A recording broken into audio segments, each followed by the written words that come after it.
Mark, start us off. Sixth straight win. What do you like about how the team is playing during this winning streak? I think we're sharing the ball incredibly well. I think they're playing for one another. I think they completely understand our identity offensively. We're not getting cremated on the glass like we once were. That's improved. It needs to continue to improve. We're doing a better job of getting to the free throw line and making that more of a priority.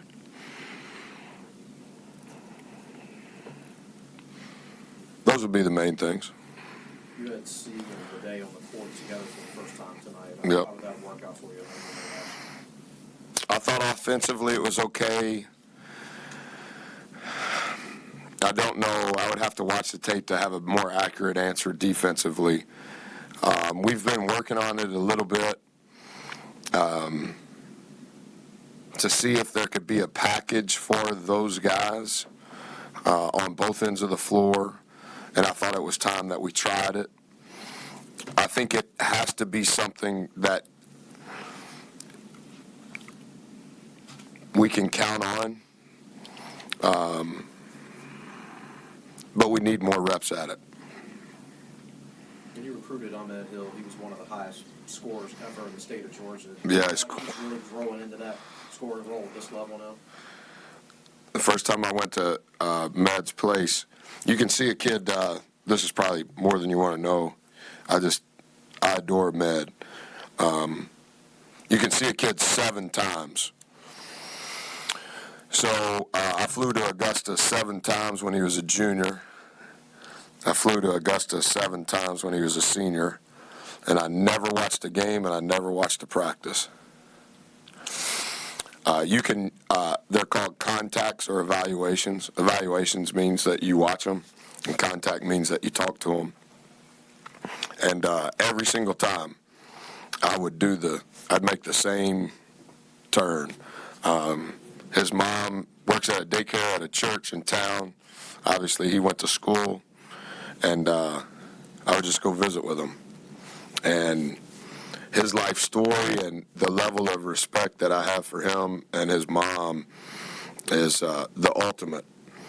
And I always thought he was a good player. Early in his junior year, he was being recruited by everybody in the country. He took one official visit, which is very rare for a top 50 player, and never even took a visit here, obviously, because of how things transpired. But his mom texts me every morning when she wakes up. She texts me every afternoon that we have a game. He's as tough a kid as you could imagine. He internalizes nearly everything that transpires in his life because he's so hungry to be successful. Obviously, he cares about ball and he wants to be successful, but you could pick a category of his life, and that's the level of pride that he takes. I think he's got a lot of Renaissance man to him. He's grown. He was grown when I met him. He's grown in how he speaks. That was 14 home visits, and I'm not sure that he had 14 sentences total that he said. He just looked at me dead in the eye, never blinked, never slouched. Met him at the same place in the principal's office. The principal would leave, and I'd go in our office, and he'd come in there, and we'd just have church. And when I get tired and say amen, then that was the end of it. He'd say, "Thanks for coming, Coach." That was it. But he's a good player, and he's, as a redshirt sophomore, he's hard to take off the floor. And there's every kid wants to play as much as possible. But I don't know, even when he was a freshman, that year, 51% of our minutes in ACC play came from freshmen. And then 62% of our minutes last year in ACC play came from kids in the first year in the program. Obviously, those numbers were skewed because Med didn't play. But there's not one player on our team, one person in our organization that ever objects to Med playing the number of minutes that he plays, because everybody in an unspoken way has that level of respect for him. Well, I know I asked you about Chris the last game after his triple-double. Yeah. Following that with a double-double. I mean, He did. Is that kind of what you almost like you just kind of almost expected of him now? I mean, I don't know if, quiet double-double. yeah, I think he plays with such poise with the ball in his hand, but at like the fastest rate you can imagine. And like when he's coming in transition, there's never a part of me internally that goes, oh, slow down. It's like, here he comes in transition, and I'm like, I wonder what he sees. I always, as a kid, I thought Jason Kidd counted to 10 faster than anybody. When Jason Kidd got the ball, he could count to 10 faster than anybody. And I don't know that Chris is necessarily counting as far as the opponent and our team, but like he's not going to make a bad decision. And there were multiple times in the second half tonight when he's zooming it past me, and I'm like, man, that was right. But I didn't see it, and his assist number, and, he'll grab at those kids when it's supposed to be a basket, like he feels wronged, like you robbed me of an assist. If we could get him to the point where defensively, I think he can be just as nuisance defensively as he can be offensively. That's the next part of his development is he's going to get the ball off the glass. And then offensively, you don't have to worry about it. And teams don't guard him because they don't think he can shoot. And that's turning out to be a detriment to, in my opinion, to their scouting report. Because he catches the ball and his guy's right there, and he's like, okay, good. We're playing 5-on-4. And he takes advantage of it in a way that almost, in my opinion, you don't coach. Like, that's just his instinct.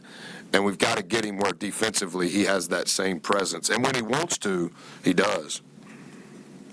You feel like you did certain things to make it a tough shooting night for them tonight? I didn't think, Brandon, we were very good in general. And that's not to be negative towards Coach's team. I thought we were semi-tired, semi-settled too often.